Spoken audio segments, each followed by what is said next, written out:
great to see y'all today. Happy Mother. Hey, before I get into like the whole moms thing, they're kind of important. Not just on Mother's Day, but every day, right? Like guys, I just set y'all up for a major win, and you blew it. Like right there, I just set you up. And, man, you screwed that up. But, hey, you know what? This is second chance. So wait for it. I'll set you up again. Hey, in 2 weeks, so 2 weeks from today, we're going to do our very first baptism here at Second Chance. We've never had baptism before. It's been fun. We went online this week and found this humongous tub, and we're going to put it right there, and we're going to baptize people, and it's going to be great. So if you have not been baptized since you've received Christ and you want to be baptized, let us know. Here's how you do it. hello@perrynoble.com. hello@perrynoble.com. Send us an email and just tell us, hey, your name and your story. Now listen. Don't send us 4 pages. Just we are short-staffed. Just send us a couple paragraphs because we would love if you haven't been baptized to baptize you in two weeks. How many weeks? All right. Now let's get down to business. Moms, if you are a mother, would you please stand for just a second and let's recognize the moms. Wow. Remain standing. This is always great. On Mother's Day, on Father's Day, it's confusing. Like dads don't know whether to stand or not because mama's baby, daddy's maybe. But Mother's Day, hey, thank you so much on behalf of all you do, all the stuff that you've done that nobody has a clue. Thank you so much. I think you should be absolutely spoiled today by your entire family. So thanks, moms. Let's give them one more hand as they sit down.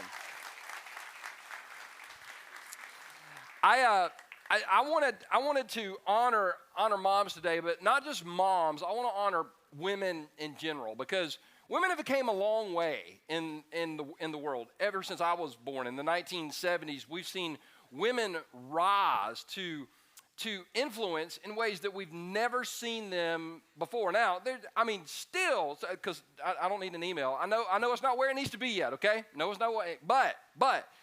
I went through the internet because everything on the internet is true, right? But I looked at multiple sources because I was trying to find out who are some of the most influential women in the world, and I looked at several lists. Now, at the top of nearly every list, and this is not going to be a surprise for anybody in the room, was Oprah. Now, listen, I won't stop. I don't need anybody this week emailing me hating on Oprah. I love Oprah. I love Super Soul. If Oprah ever invited me on her show, I would go. You know why? Because the book goes to the top of the New York Times bestseller list. If that lady right there says your product is good, I love me some Oprah. And I don't like Oprah. Well, you know what? She probably don't like you either. So there you go. She was at the top of nearly every list, and her influence is unbelievable. Another person that I found on the list was a lady named Emma Watson, but we know her as Hermione. Yeah. Some of you are like, Hermione, that's Harry Potter. How many saw Harry Potter? Books, movie? Yeah. See, some people, I didn't watch that devil stuff. Yeah, it sucks for you because it was awesome. She's highly influential. This lady right here, fascinating story. Does anybody know who this is? Somebody said it over here. Who? Sarah Blakeney. A lot of y'all are like, Sarah Blakeney, she invented Spanx. Oh, yeah. Now, here's what just happened. All the women went, oh, and the men are like, Spanx. Sounds kind of dirty. But it's not, they actually do have Spanx for men. I've got a funny story about that, but not for now, just another time. But for me, I was going through this list and I saw all these people, but for me, the most influential woman that I've ever encountered is this lady right here. This is my mom. And yeah. This was when she was about 20 or 30 years, in between her 20s and 30s, and she was absolutely beautiful, always had that smile on her face, and that lady has influenced my life more than probably anybody ever, and which is fascinating because I only knew her for 11 years. She passed away when I was 11 years old, and but she still influences my life till this very day. Now, I sat down one day with a legal pad and a pen. I still do that kind of thing, and to write. And I'm writing down all this stuff, and I was like, you know what? I want to list the lessons that my mother taught me. And there were a lot. There were like pages and pages. And I was like, I can't talk on that. So I narrowed it down to 5 things that I feel like my mother really instilled in me. And what's really cool about it is I think every single thing that I'm going to talk about today will impact you, whether you're a mom or a dad, or whether you're not a mom or a dad. I think every single person listening today will be impacted by the lessons that Jesus used this lady to teach my life. And I just want to share 5 things with you today that my mother taught me. Number 1, though none go with me, I still will follow. Though none go with me, I still will follow. One of the things I love doing when I meet couples for the first time is finding out the how did you meet story. And everybody's always got a fascinating how did you meet? Oh, how'd you meet? And who got interested in who first? And sometimes that's a bit of a controversy. But my mom and my dad, if you were to get a book, but like a Christian author, on this is what you're supposed to do and this is what you're not supposed to do, my mom and dad did everything that you weren't supposed to do when they met. I'm talking, okay, first of all, they met in a bar. And it was like a honky-tonk bar. My dad was a musician. My mom walked in. They hooked up the first night they met. Okay? Some of y'all like, big deal. And if you don't know what hooked up means, ask your mom and dad on the way home. They'd love to explain it to you. But they hooked up the first night they met. And then they moved in together. They lived together for a while. And after they lived together, they got married. So according to like the Christian thing, they did everything backwards. And then my mother discovered that my father was physically abusive. She knew that he was emotionally abusive, but then he was physically abusive. And this was the 70s. There was no social media. There was no way out. Women during that time really did feel trapped in certain situations. So they decided to do what couples often decide to do when they're having problems. Just move, right? So they moved from Easley, South Carolina to Los Angeles, California, which, I mean, Beverly Hillbillies 2.0 was my parents living out there. Now, at 38, my dad comes home and my mom says, I'm pregnant. And by the way, that was me. I was very unexpected. Had no idea. I tell people I'm a Sunday afternoon nap baby. I just kind of showed up on the scene, right? Well, when I showed up on the scene, my mom, she wasn't a Christian, and my dad wasn't a Christian. Now, my mom decided, you know what? There's a church not far from her house, and this is back in the day. You know, some of you are gonna have to use your imagination. No internet. We used landlines. The only advertisement that churches had were the marquees outside the churches, you know, and some of them still do that, and it's horrible. Like, our church is prayer conditioned. Quick, honey, pull in there. They are prayer conditioned. We have got to go there. Anyway, so that's the only advertisement. The reason my mom chose this church is very simple. It was the closest church to our house. So she went for a couple of weeks. Well, after she went for a couple of weeks, the preacher said, they talked after the service, and the preacher said, hey, would it be okay if I came by your house and visited this week? And because back in the day, they used to do stuff like that, like church people. Now, sometimes they just show up at your house. Hey. But he asked, and my mom said, that'd be fabulous. And he said, well, I'll bring a deacon with me. It was a little Baptist church. I'll bring a deacon with me. And so my mom was super excited about it, but she's smart. She didn't tell my dad. And because back in the day, like church people visit, and if you knew the church people were coming, you hide all your liquor and everything, and then you pretend to be great, and when they left, you just broke it all back out. But my dad had got home, he poured himself a drink, and he's sitting there trying to relax, and my mom said, by the way, the pastor of the church I've been visiting, he's coming by in 10 minutes. And my dad, who told me this story, said, I cussed your mother out for 10 solid minutes. And then the preacher showed up, and you pretend everything's okay or whatever. And the preacher and the deacon came in and sat down and talked to my mom and dad.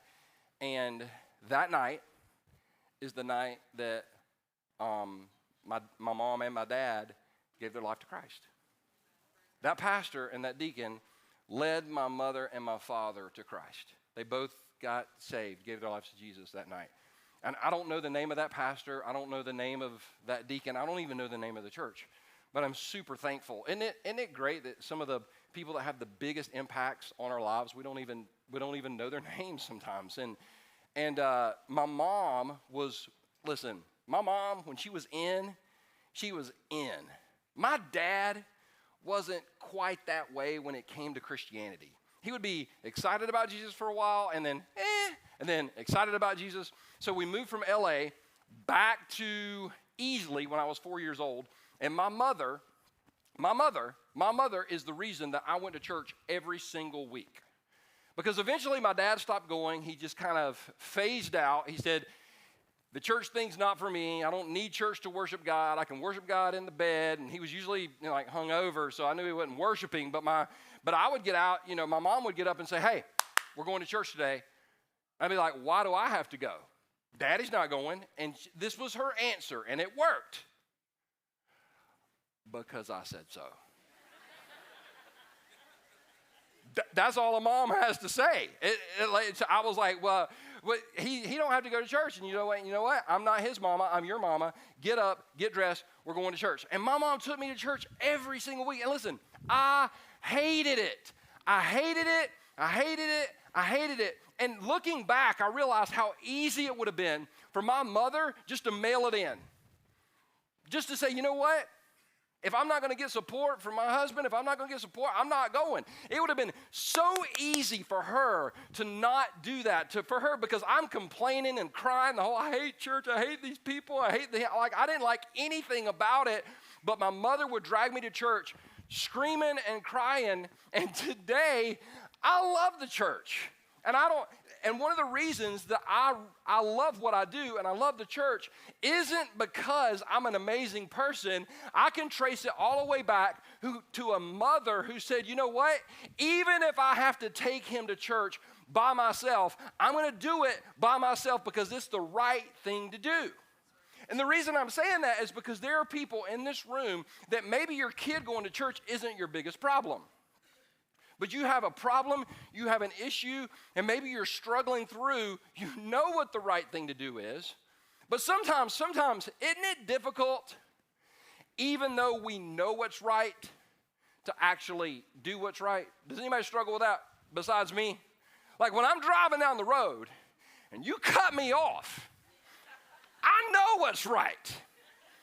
But I don't always do I'm not going to do that, but I always do what's right. You know what I'm saying?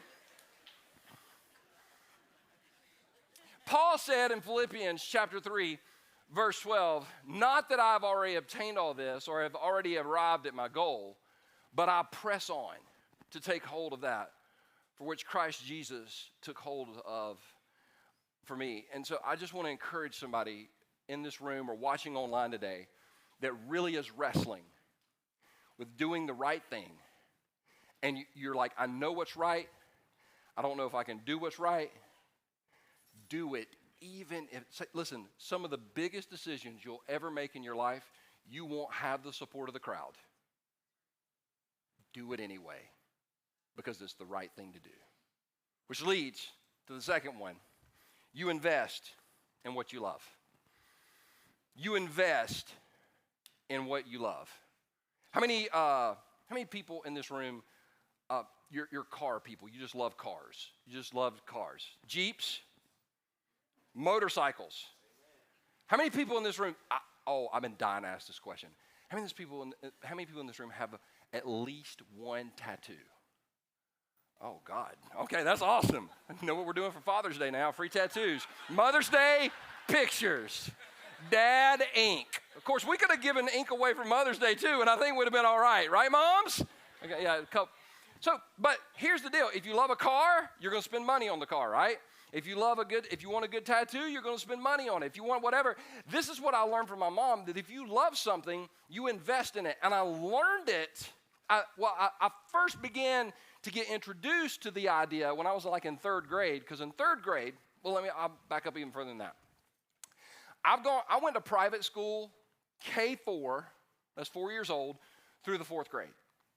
I got kicked out of my first private school at 4 years old. I'm not making that up. I'll tell you the story another time. I literally got kicked out as a 4-year-old. I've always been an overachiever. So I went to my second private school, and I remember in the third grade, I came out of the restroom, and my mother was in the hall. Now, during that time period, when I was growing up, your parents would come to the school to spank you, okay? It was like a sport. I don't know. I guess they talked about it or whatever. And so as soon as I came out of the restroom, I saw her in the hall, and I freaked out because I was like, what do I do? And she looked at me, and she said, oh, no, you're fine. Had to calm me down. She said, I'm here to make a payment on your school. Now, that didn't register in my mind. Make a payment on your school? I didn't know you paid to go to school. And it didn't really hit me until years and years and years later when I realized listen, we were not a rich family. We lived on the Mill Hill in Easley, South Carolina, in a one-bedroom house until my dad decided to build a second bedroom. It was a little jacked up, a little curved, but you kind of learn to walk a certain way. My dad worked first shift at a place in Pickens. It was a plant. And my mother worked second shift at a plant called Singer, which eventually became Ryobi, which became, it's like 45 different things now. But that's where they worked. They didn't make a lot of money, but they made the decision, you know what?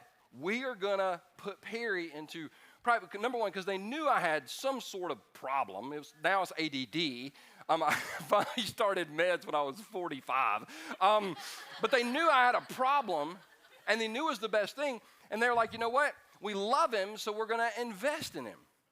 It's a very simple concept that we all understand, except when it comes to where we stand in our walk with God. I say that because there are people in this room that you just don't think very highly of yourselves. Now, I know there's some people that think too highly of themselves, but most of us don't struggle with that. Most of us, I taught about it this week, I posted about it, if we talked to other people the way we talk to ourselves, we would have no friends. There are people in this room because of what you've done or because of what's been done to you, you don't see any value in your life, or you view yourself as some sort of second-class citizen. And it's not true, even though it feels true. It's not true. If you invest in what you love is true, and I think it is, then what John said in 1 John 3:16 makes sense. This is how we know what love is. Jesus Christ laid down his life for us. So no matter who you are in this room, no matter what you've done, Jesus Christ laid down his life for you, which puts the value on you at priceless. And I learned that. From my mother. Number 3, forgive quickly. Forgive quickly. My mama taught me a lot of things. 2 things she taught me that I still follow to this day. Number one, you don't go in a woman's purse for any reason. Till this day, I've got staff, they're freaked out. They'll be like, hey, will you reach in my purse? I'm like, nope, here's your purse. You get it. They're like, why won't you reach in my purse? I'm like, because my mama told me. I remember I was getting ready to get something out of her purse, and she was like, hey, Perry Benjamin Noble. When she used that middle name, it was like, oh, you never put your hand in a woman's purse. I was like, yes, ma'am. I would hear stories of kids stealing money out of their mother's purse at school, and I'd be like, oh, you going to hell? You are going to hell. You're going, Jesus didn't die for you. He better do it again. The second thing is you don't hit a woman. Oh, it just got real silent. And I'm so convicted about that now that I remember, it wasn't too many years ago, I was at Applebee's, which might be a problem to begin with, but I was at Applebee's, and I'm sorry, probably the owner's here, and I'm sorry, your restaurant's great, I love your rib commercials.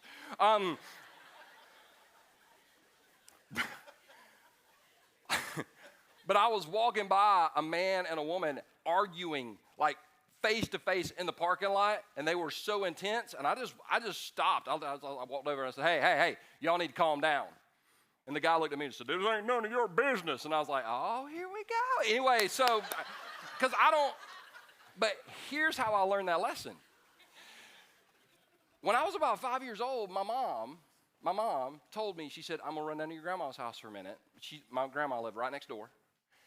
And she said, I'll be back. And I was like, well, let me go, because I hated staying by myself because I was all freaked out because I told you all a few weeks ago my dad always scared me, so I didn't know what was going on. She said, no, I need to go talk to your grandmother for a few minutes about something. Now looking back, she just needed to get away from me. So she just goes next door. You know what? She was gone longer than 5 minutes. And I was freaking out. I was scared. And she finally came back in, and she was leaning down to kiss me. Her face was, and I was like, this is the perfect opportunity to teach this woman a lesson. So I took this hand, it was this hand, and as she was coming in for the kiss, I came straight across her face with it. I can still hear the smack. Now, psychologists say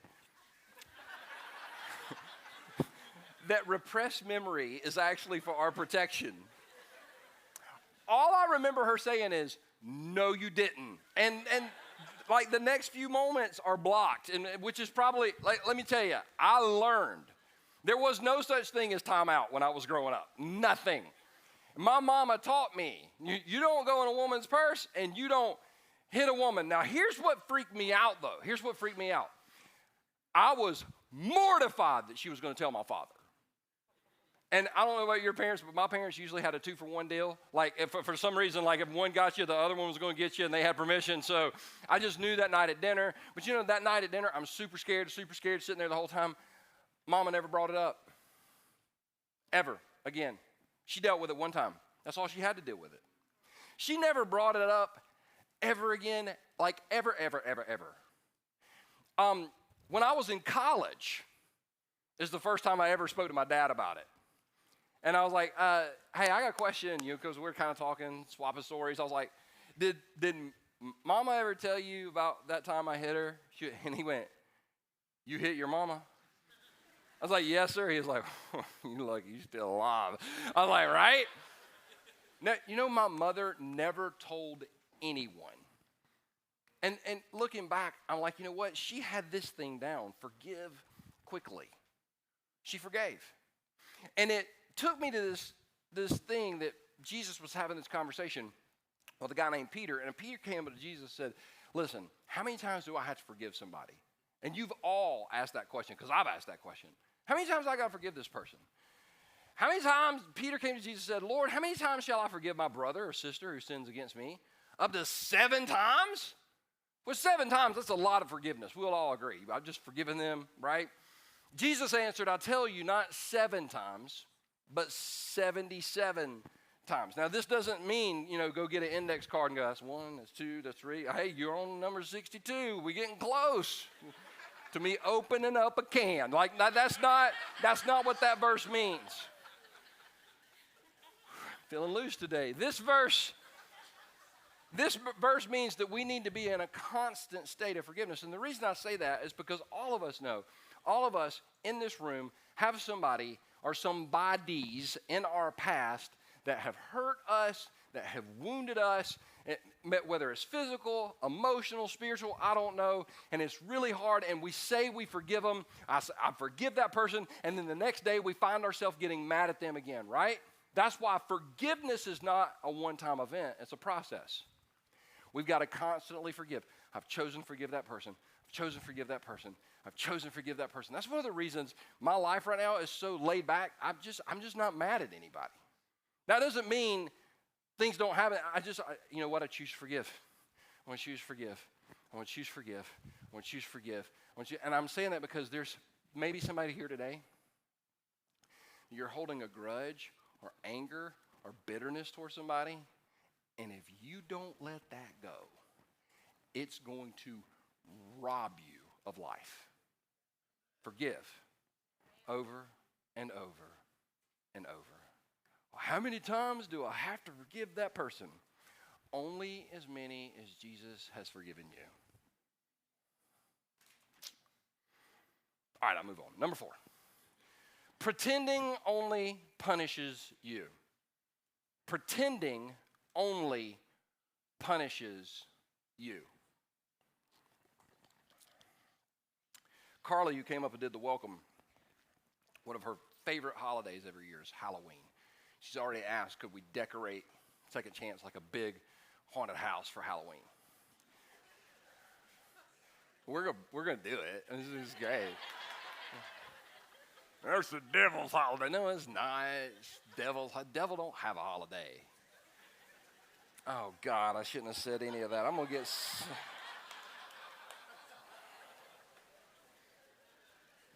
By Halloween, you know, when you dress up and pretend, you know what I'm talking about? You dress up and pretend you're a princess or you're a mermaid or you're an Avenger or whatever. And I was laughing. I was talking with a group of people the other day. I was like, man, that's what a lot of times church is. It's Halloween. People dress up and pretend they're perfect. But if you really knew what was going on, right? Like, for example, my mama smoked. And when I say smoked, she didn't like smoke 1 or 2 a day. It was 2 packs a day. She was in. She was dedicated.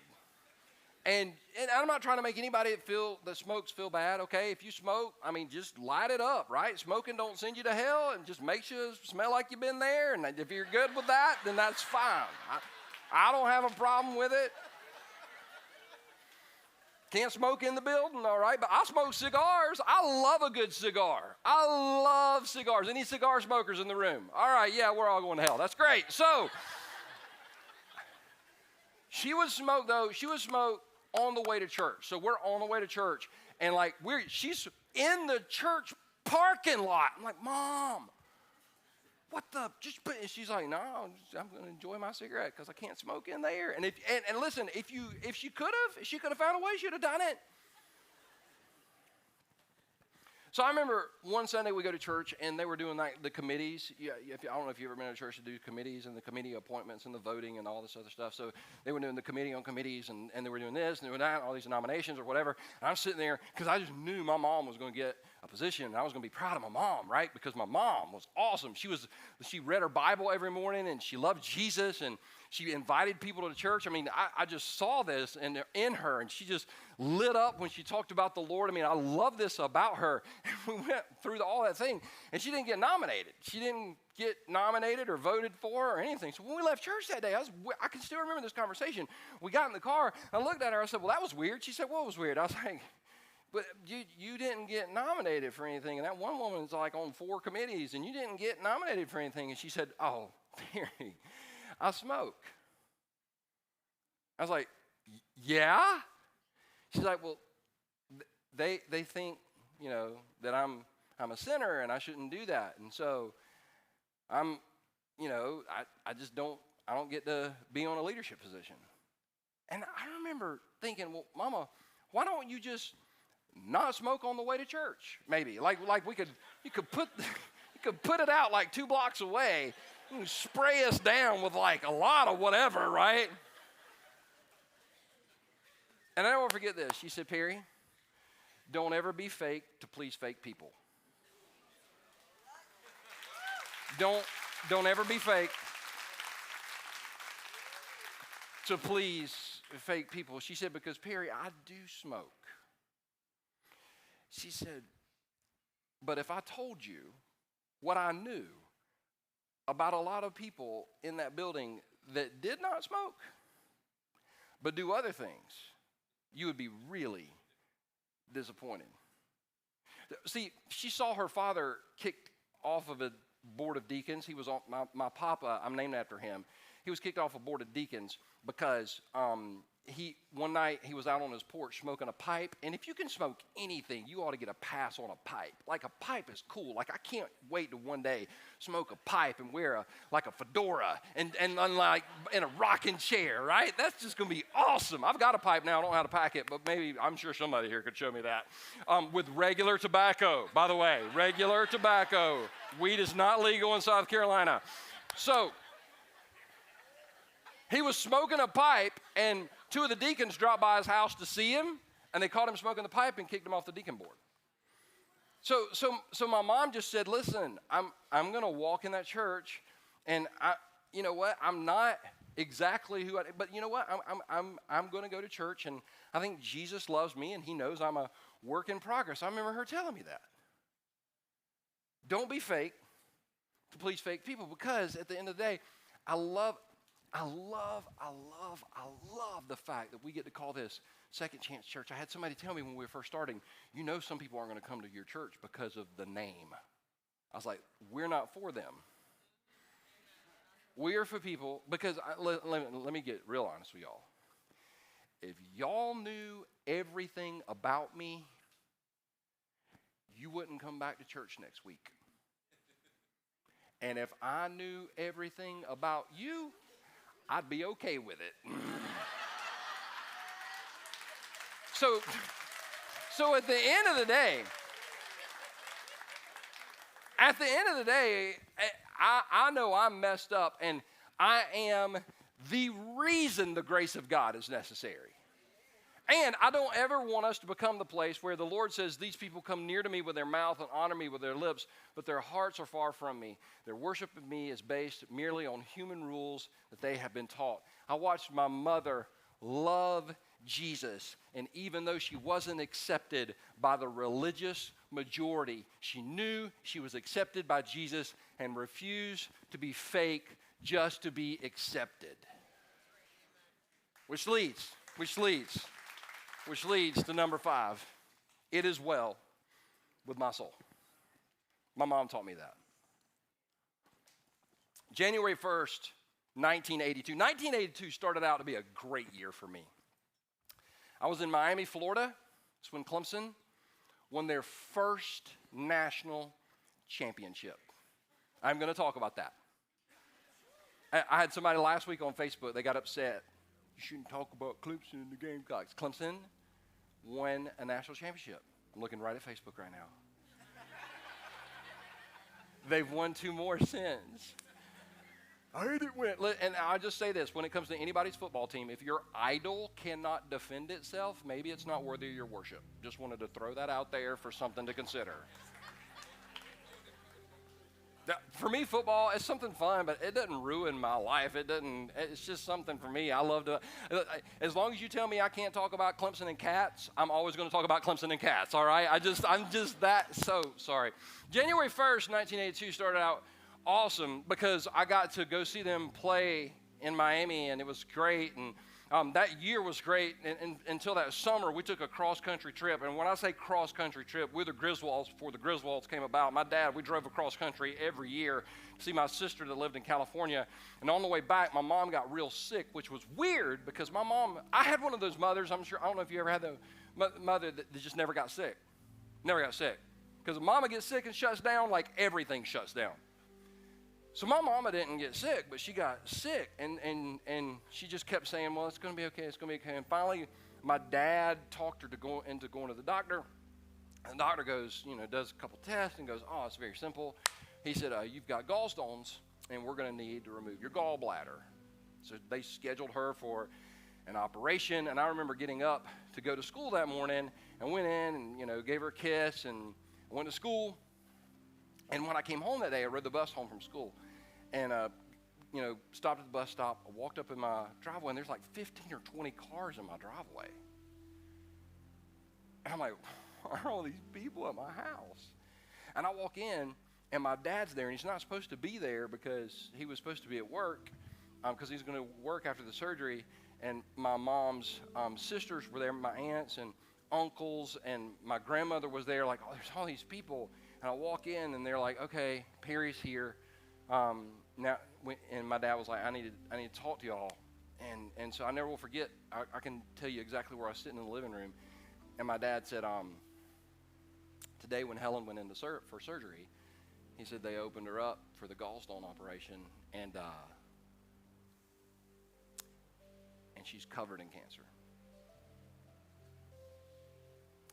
And the doctor said she won't make it till Christmas. And I was an 11-year-old mama's boy. I still wrestle with that. I remember running out of the house. I just took off running. I had an uncle, and he came and found me, and he brought me back in, and my dad said, we need to go to the hospital to see your mom. And I'm freaking out all the way over on the way to see mom, because I'm like, what do you say? What do you say to somebody that just got told last Christmas was your last Christmas?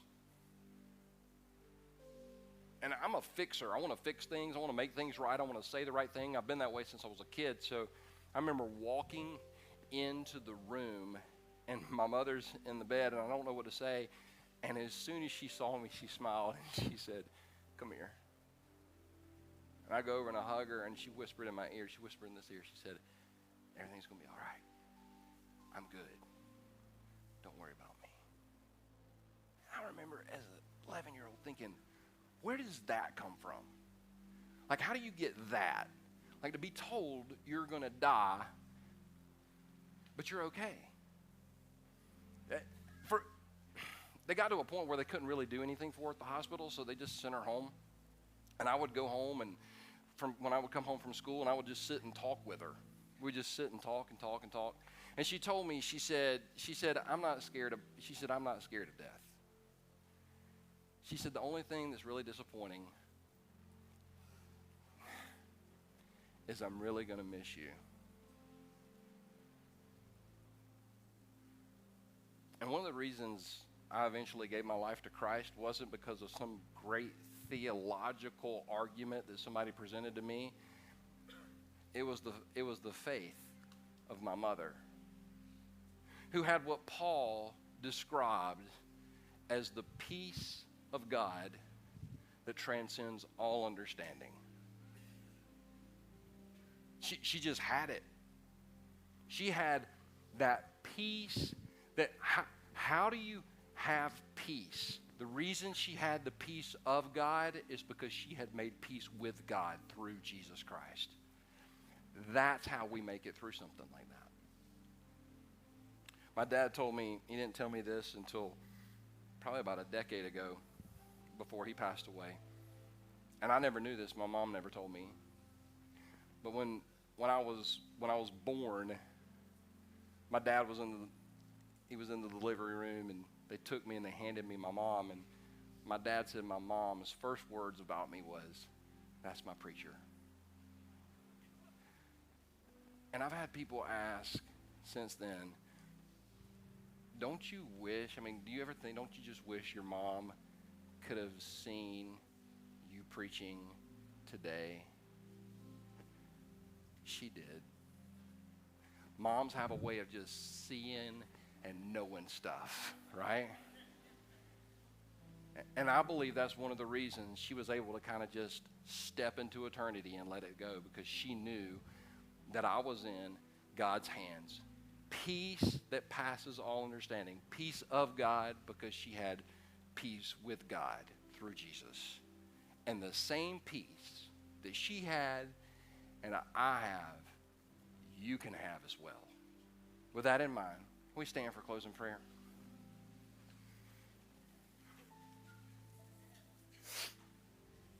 Father, thank you for every single person in this room, every single person online. Father, I pray in the name of Jesus that people would know they're valuable, would forgive quickly, would continue to press on to do the right thing, would not feel they got to be fake. But more than anything, Jesus, that we would know that we have a relationship with you. With heads bowed and eyes closed, if you want that peace that I talked about, It simply comes by asking Jesus to come into your life. And if you want to ask Jesus in your life today, if you want to ask Christ to come into your life, then I want to invite you right where you stand right now, just to ask him, just in your heart, just pray, just say, Jesus, I give my life to you. Come in and take over. Show me how to live. And thank you for saving me. If you just prayed to receive Christ, if you just prayed that prayer, would you do me a favor and put your hand just in the air, just hold it straight up, because I want to pray for you. I want to pray for you this week. I want to see. It's awesome. Anybody else? With head still bowed and eyes still closed, if you're here today and something really stuck out to you, and you feel like, you know what, I can't walk out of here today. I need someone to pray with me or for me about that. Then I want you to step out of your aisle right now and walk out the back doors of this church, because we have care team volunteers back there. And listen, they would love to pray with you, pray for you, and encourage you in any way possible. So if you feel like, you know what, I need someone to pray with me, you go right now. You go right now, because I would hate for you to wrestle with it all week long when you can just talk to somebody and leave it here.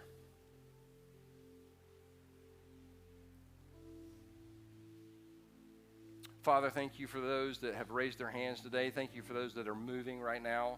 Thank you for those that are watching online. Thank you for those that are listening to the podcast. Thank you for those, Jesus, who were challenged and encouraged by this.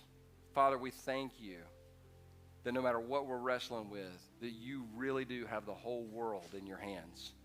You are great, God, and we love you. We ask this in your name. Amen. Hey, before you leave, may you take your mother, buy her expensive food, take her shopping, buy her anything she wants, and take her to the car lot and buy her anything on the lot. Amen. Y'all have a great week. We'll see y'all next Sunday.